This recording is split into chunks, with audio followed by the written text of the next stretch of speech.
Sharqiy Turkistonda azon, takbir, duo va tasbihlar o'zgartirib o'tildi. Xitoy tajovuzchilarining Sharqiy Turkistonda elib berayotgan chekdan oshgan besim siyosatlarining kundan kunga avj olishi natijasida yaqinqi oylarda aql qabul qilmagan darajada zulm va assimilyatsiya siyosatlarining amaliy ko'rinishlari maydonga chiqishga boshladi.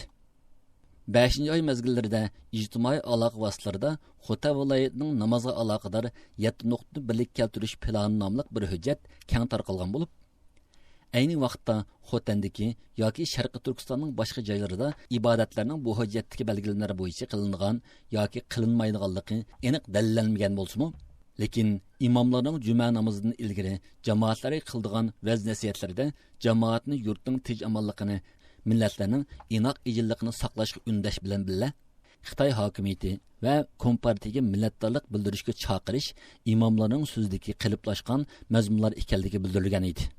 7-oyning 25 kuni ijtimoiy aloqa vositalarida buningga aloqador 3 parcha rasm keng tarqalib, muhojiratdagi Uyg'urlarning qaytadan diqqatini tortdi.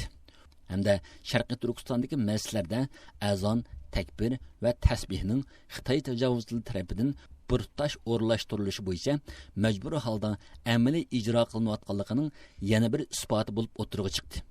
Uyg'urcha va Xitoycha 2 xil yozikda yozilib, ramkaga ilinib, Xotandagi ma'lum bir masjid temiga esilgan azon, takbir, duo va tasbihlarning mazmuni mundaq: Biz vatanning farzandlari, biz vatanimizning farzandlari, vatanimiz ulug', vatanimiz ulug'.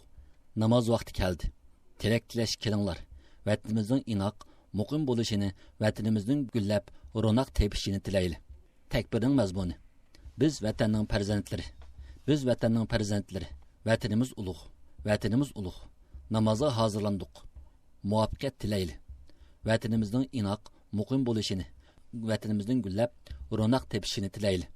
Duoning mazmuni: Yurtimiz Xotan tinch muqim bo'lg'ay. Hammamizga xotirjamlik, osoyishlik yor bo'lg'ay. Cho'nglarning teni sog'lom, umri uzun bo'lg'ay. Farzandlarimiz xushal-xuram o'sib yetilgay. Inoqlik hamma oilaga yor bo'lg'ay.